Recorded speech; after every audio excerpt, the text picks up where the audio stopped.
Now that you've had a brief overview of the new Rich Content Editor, we're going to dive into how to link to content both externally and within your own course, how to upload images, how to record media if you want to just insert a quick recording using your webcam or microphone, how to upload files, and then also how you can either use this button here or this button down here to embed HTML.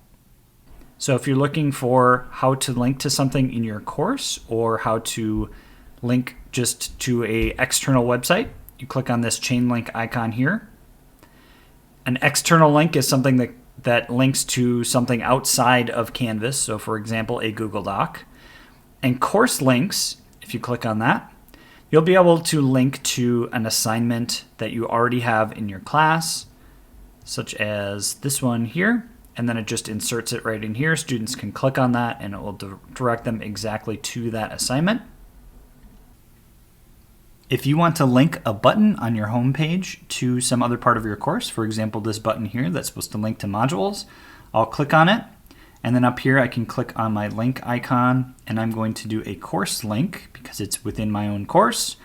And then what you can do is you can use any of these here to link specifically to parts of your course. You could link directly to a module that you have. You could link to the course navigation buttons, which are these buttons over here. So in this case, I want to link to the modules button and then click save. When students click on this, it will simply take them directly to modules. For images, you can either upload an image here. You can pull images that you have already uploaded to your course, or you can pull images that you've uploaded to any of your courses by clicking on here. I'm going to click on the upload image button here. You'll see that there is now a drag and drop box where you can drag and drop an image right on here and it will upload it. You can also use this unsplash button here and search for a picture if you would like and insert that into your page. And of course you can click on that image and resize it if you would like. You can also click on it and click on image options here and go in and actually just change the size right here. You can also see where it says display options. You can display the text link. So when I click that and then click done, what it does is it just changes the image to a link and then students will need to tap on this in order to be able to view it. You can also click on link options and then change what the text is. So then when students click on it, it will say whatever you want it to say here and it will still take you to the same spot. If you want to upload media, you can either upload something from your computer or you can record it here by clicking on the record button, allowing your camera access. And then it will pop up here with a window that you can start recording, either using your microphone or your webcam. For files, again, it functions very similarly to images. You can either upload something, pull something from your course, or pull something from all of your courses. If you go to upload document, you can drag and drop a file in here. I'm going to grab a PDF here and upload it.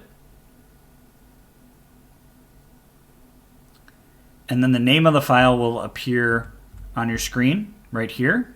You can click on it and click on link options and change the text and rename this to whatever you would like. You can disable the inline preview, which means when students click on it, it would just pop up a preview of what the file looks like. You can disable that if you would like. Or you can say that it automatically opens an inline preview, which means that it's going to show the document on the screen no matter what. So I'll just show you what that looks like right here. I have saved my page and chose to automatically show the inline preview for my file. So my PDF just shows up right here inside my page. I don't have to click on anything to see what that file looks like. One other button I'll point out to you is that normally there was a V-shaped icon that you could use to access like Google Apps and Studio, that has moved to this little outlet shaped icon here, or plugin shaped icon. So when you click on that, you can see all of the different apps that you have available that you can just click on and use like before. A couple other formatting options that we have in here. You can insert a table like before. You can insert equations.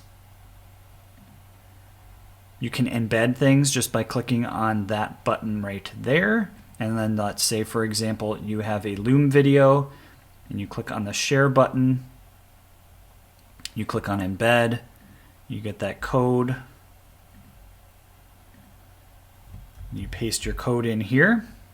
You can embed things like that. You can also use the HTML editor by clicking on this icon down here. And then you'll see all the HTML code here.